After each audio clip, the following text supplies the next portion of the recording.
This is the tale of how, twice, my life was completely upended. My name is Julie.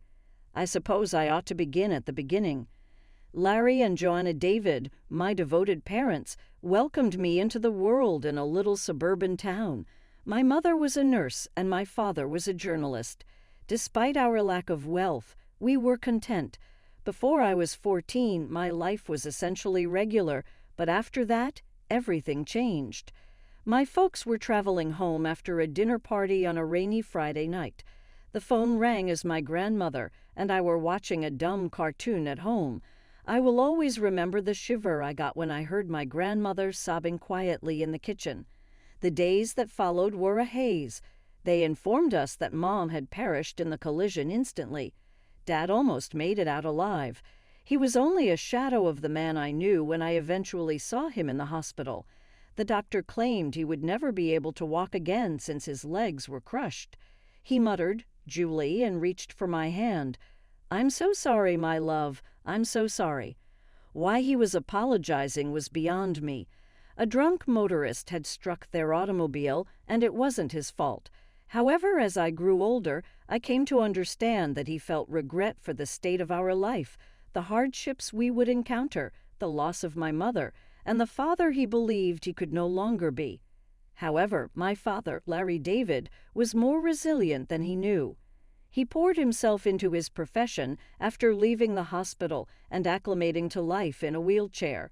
He had always been a gifted writer, but now he put all of his effort into his work as an editor at the main newspaper in the city. Dad made sure I had everything I needed as I started to reach adolescence. He urged me to live as normal a life as possible, make friends, and join clubs. In actuality, though, I liked hanging around with him. He assisted me with my homework, we debated books, and we watched classic films together. Dad insisted that I go away to school when it came time for college. "You need to spread your wings, kiddo," he stated. "Don't stress over me. I'll be all right." Despite my hesitation, I knew he was correct. I then left for college. I studied accounting at the State University of New York. I met Emma there, and she ended up being my best friend. I got to know Paul, Emma's second cousin. When I informed Paul about my dad, he didn't bat an eye, and he was amusing and nice. In fact, he and Dad clicked immediately when they first met, connecting over their mutual appreciation of old rock. Paul told me later, "Your dad is cool, and you're incredible for caring for him throughout the years." I was glowing on the inside, but I attempted to hide it. I felt for the first time since the accident that perhaps, just possibly, I could lead a typical life someday, one filled with laughter, love, and even a family of my own. Following graduation, everything began to fit together like a puzzle. Paul began working as a long-haul truck driver, and I was hired by the local tax agency. Before he proposed to me on a cool autumn evening in the park where we had our first date, we dated for 4 years. Although I was ecstatic, I had to clarify one thing. "Yes, Paul, but I'm unable to abandon my father. I'm needed by him." "I wouldn't have it any other way," Paul remarked with a broad smile. "We'll all share a home. The 3 of us can fit in your dad's flat, right?" The wedding was modest but exquisite. To give me away, Dad insisted on wheeling himself down the aisle. Not a single dry eye was present. I had the impression that I was living out a fantasy as I stood there holding Paul's hand. However, there are villains in every fairy tale, and mine were my sister-in-law Olivia and mother-in-law Maria. I could tell they disapproved of me as soon as I met them. "So your father is handicapped." Maria wrinkled her nose as if she had a terrible odor when she requested at our first meeting. "He's disabled," I corrected, trying to stay calm. "But he works as an editor?" "How nice," she interrupted, clearly not interested. Then she turned to Paul and asked, "Are you sure about this? There are so many nice girls from good families." I felt my face flush with anger and embarrassment, but Paul immediately defended me. "Mom, Julie, is from a good family. Her dad's disability doesn't change that. I love her, and that's all that matters." That shut Maria up, but I could still see the disapproval in her eyes. Olivia, following her mother's lead, was just as cold toward me. After the wedding, true to his word, Paul moved in with Dad and me, and our life settled into a comfortable routine. I'd go to work at the tax office while Paul was on the road for days at a time. When he was home, we'd all have dinner together. But whenever Maria and Olivia visited, the atmosphere in our home changed. They acted like they owned the place, barely acknowledging Dad's presence. Once I overheard Maria whispering to Olivia, "It's a shame. Paul could have done so much better. Now he's stuck with this girl and her crippled father. What if they have children? Can you imagine the genes?" I was furious, but I kept quiet for Paul's sake. I tried to keep the peace, but it was getting harder and harder. One evening, after a particularly tense visit from Maria and Olivia, I broke down in tears. Paul found me in our bedroom, crying. Hey, he said, pulling me into his arms. "What's wrong?" "Your mom and sister," I sobbed. "They hate me. They think I'm not good enough for you because of Dad." Paul's face hardened. "That's ridiculous. You and your dad are my family now. If they can't accept that, it's their problem, not ours." His words comforted me, but I couldn't shake the feeling that this was just the beginning of our troubles with Maria and Olivia. As the months went by, Paul's trucking business began to grow. He was always on the road, traveling across the country in his big rig. I missed him terribly when he was gone, but I focused on my work at the tax office and spent my evenings keeping Dad company. One crisp autumn evening, as I was helping Dad into bed, Paul called. His voice crackled with excitement over the phone. "Julie, I've been thinking," he said. "How would you feel about buying a townhouse? It would be easier for your dad to move around in a wheelchair. He could spend more time outside.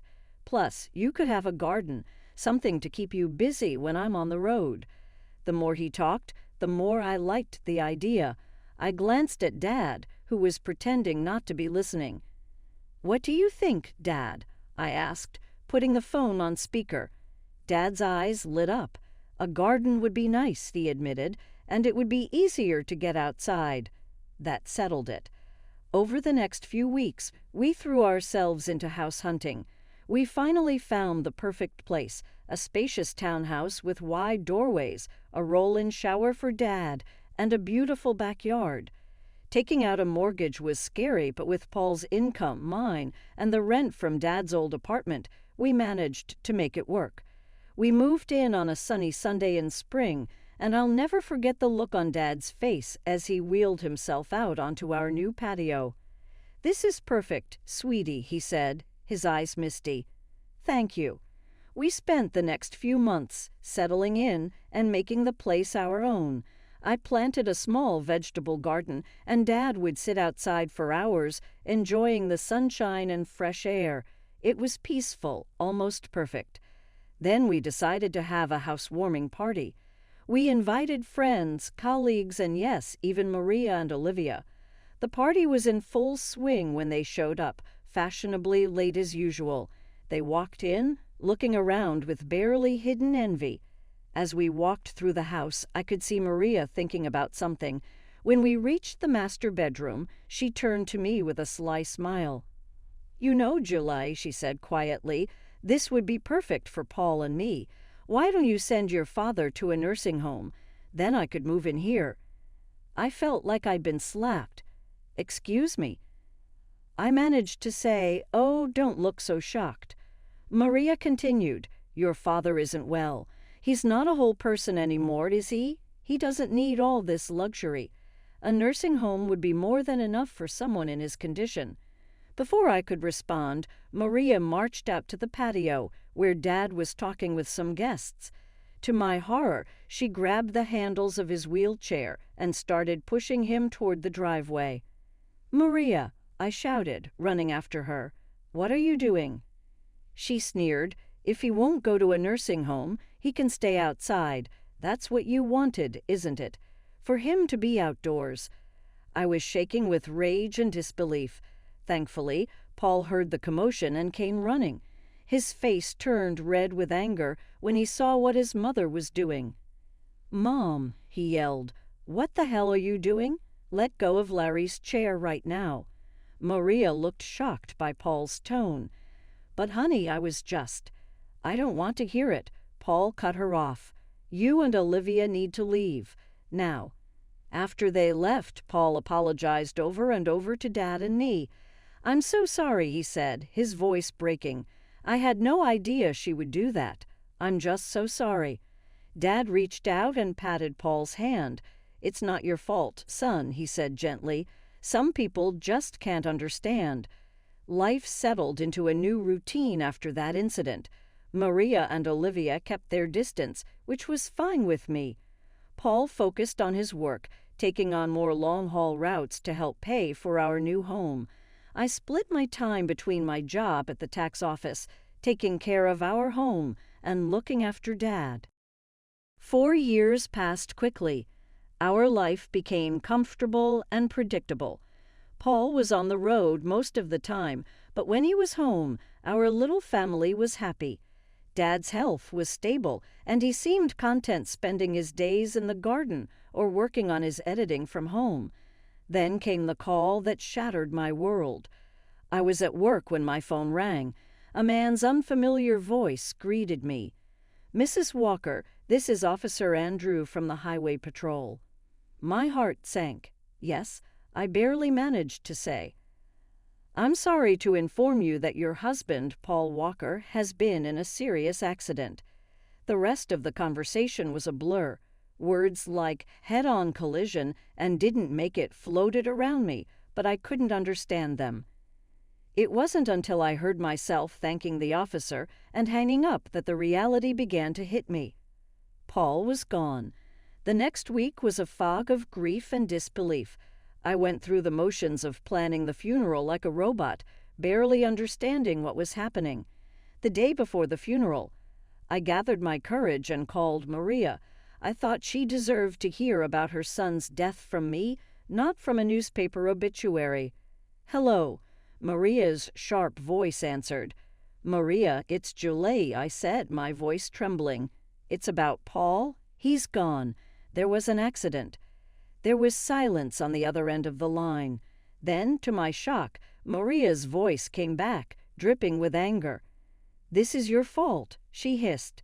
"You made him work so hard, driving that truck to pay for your fancy house. You killed my son." I was stunned. "Maria, that's not—" "Save it," she snapped. "I expect you to give him the best funeral money can buy, but don't expect a penny from us. You made your bed. Now lie in it." The line went dead.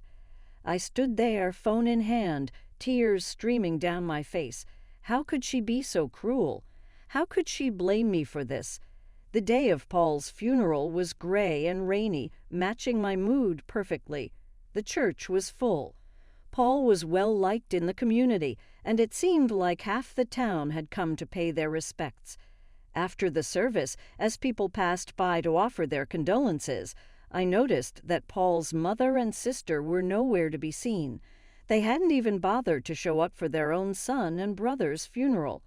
Dad reached out and squeezed my hand. "It's their loss, sweetie.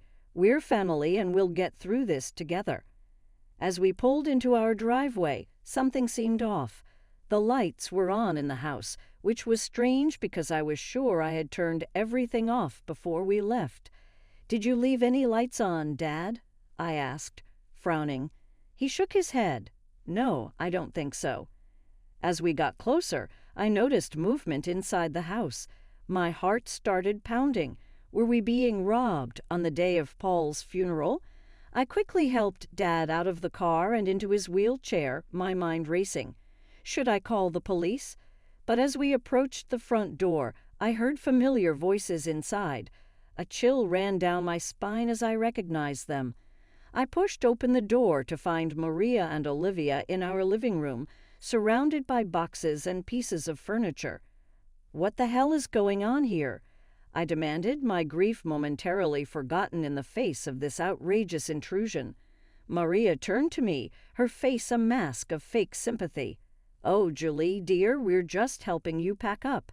After all, you can't possibly afford to keep this place now that Paul is gone." I was speechless. Olivia added, her voice sickeningly sweet, "Don't worry, you can go back to your father's apartment. It's cozy." I could feel the anger building inside me. "Get out," I said, my voice low and dangerous. "Get out of my house. Right now." Maria had the nerve to look offended. "This house belongs to us now. All of Paul's property does. We're his family, after all." "Like hell you are," I exploded. "Where were you today? At his funeral?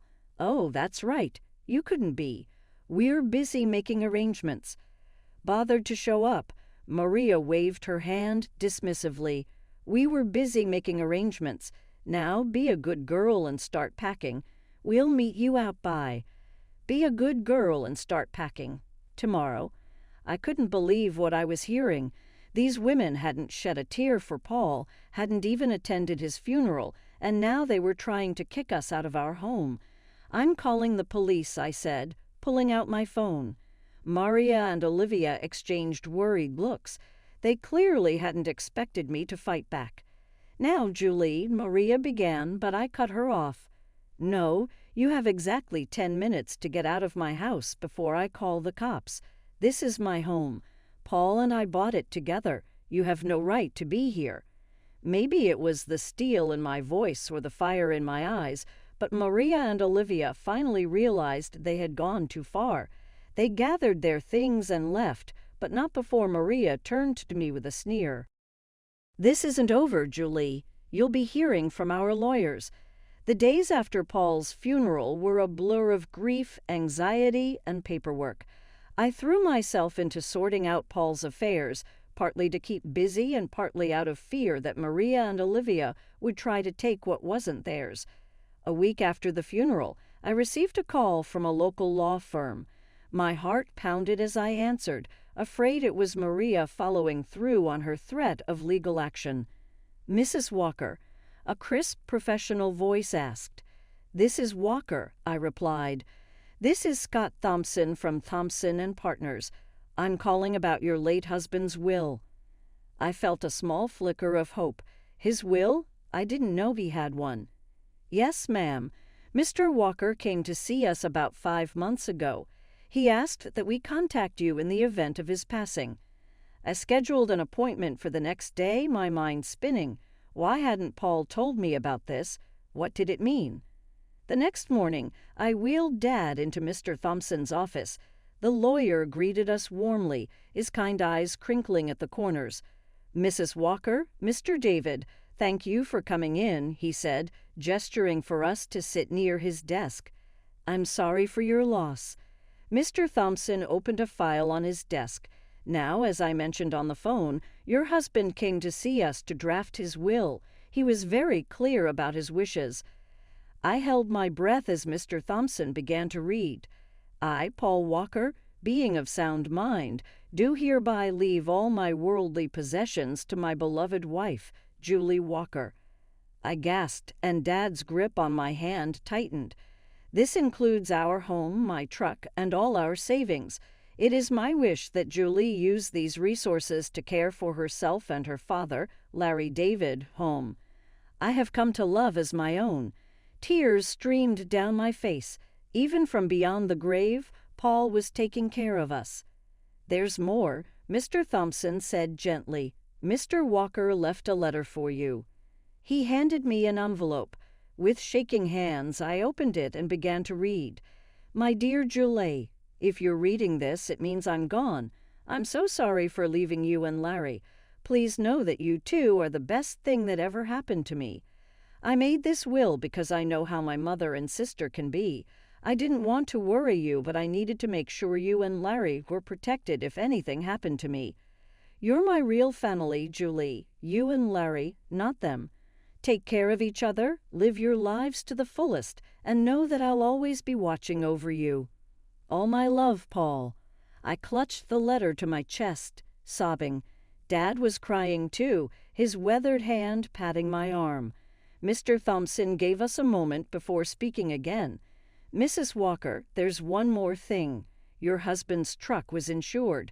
Given the circumstances of the accident, the insurance company will be paying out the full value of the policy."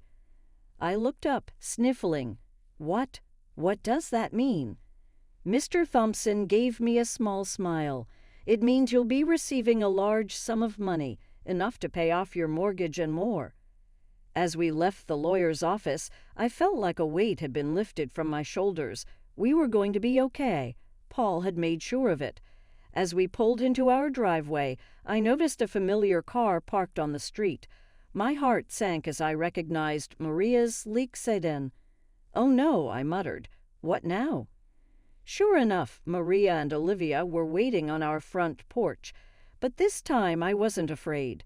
I had Paul's letter in my pocket and the strength of his love in my heart. "Julie," Maria began as we approached, her voice sickly sweet, "we need to talk about Paul's estate." I stood tall, looking her straight in the eye. "No, Maria, we don't. Paul left everything to me. It's all legal and official. And do you want to know why? Because we were his real family, not you. Now, please leave. You're trespassing on my property." For once, Maria was speechless. Olivia tugged at her arm, whispering urgently. With one last venomous glare, they got in their car and drove away. The weeks after our meeting with the lawyer were busy. I threw myself into settling Paul's affairs, grateful for the distraction from my grief. The insurance payout came through, and just as Mr. Thompson had said, it was enough to pay off our mortgage with plenty left over. One afternoon, as I was going through Paul's desk, I found a small notebook. Curious, I opened it and saw pages filled with his messy handwriting. It was a journal of sorts, full of his thoughts and plans for our future. Thinking about starting a college fund for our future kids. One entry read, "Want to make sure they have the best start in life." My heart clenched. We had talked about having children someday, but had decided to wait until we were more financially stable. Now, reading Paul's private hopes and dreams, I felt a fresh wave of grief wash over me. "Oh, Paul," I whispered, holding the notebook close. We had so many plans. That night, I tossed and turned, unable to sleep. My mind kept drifting to the journal, to the future we'd never have. When I finally drifted off, I dreamed of Paul. He was smiling, holding out his hand to me. "It's okay, Julie," he said in my dream. "Everything's going to be all right." I woke up the next morning feeling different. I couldn't quite figure out what it was, but something had changed.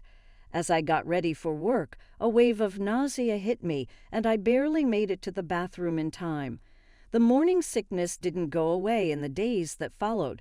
At first, I thought it was just stress and grief, but a small voice in the back of my mind suggested something else. After a week of this, I found myself in the pharmacy, staring at pregnancy tests. With trembling hands, I bought one and hurried home. The 5 minutes I waited for the result felt like the longest of my life. When I finally looked at the test, there were 2 clear blue lines. I sank to the bathroom floor, overwhelmed by a mix of emotions: joy, fear, grief, and hope all swirling together. "Julie," Dad's voice came through the door. "Everything okay in there?" I opened the door, tears streaming down my face. Dad's expression changed from concern to alarm. "What's wrong, sweetie?" he asked. I held up the test, my hand shaking. "I'm pregnant, Dad." I fell into his arms, sobbing. He held me, stroking my hair like he used to when I was a little girl. "It's okay," he murmured. "It's going to be okay. You're not alone, Julie.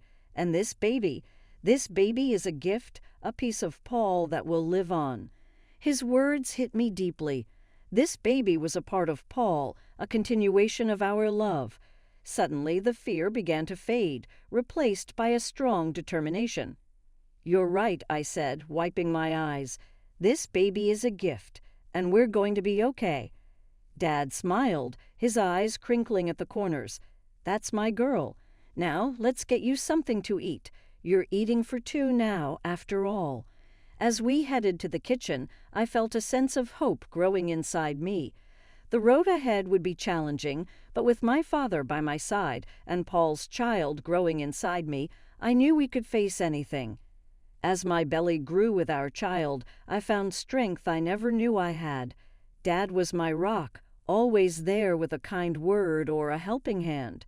We settled into a new routine, just the two of us, eagerly waiting for the arrival of the newest member of our little family. One sunny afternoon, as I was tending to the garden Dad and I had planted together, I heard a car pull up. My heart sank as I recognized Maria's sedan. What could they possibly want now? I walked to the front of the house, one hand instinctively resting on my swollen belly. Maria and Olivia stood on our porch, looking both uncomfortable and slightly desperate. "Julie," Maria began, her voice missing its usual sharpness, "we need to talk to you." I raised an eyebrow but said nothing, waiting for her to continue.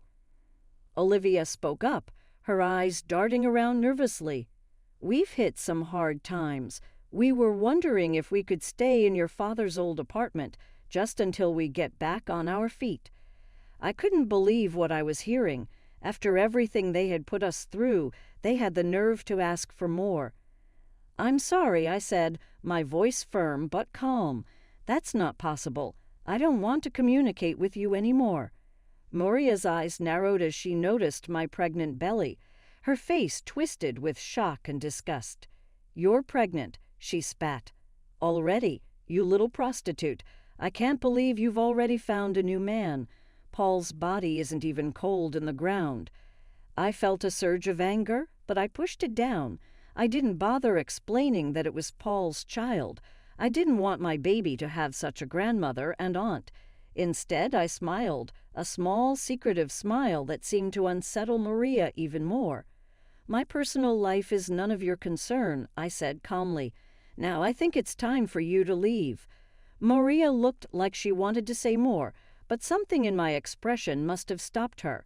She turned on her heel, grabbing Olivia's arm. I watched as they drove away, feeling a sense of peace wash over me. I had stood my ground, protected my family, and kept my dignity. Paul would have been proud.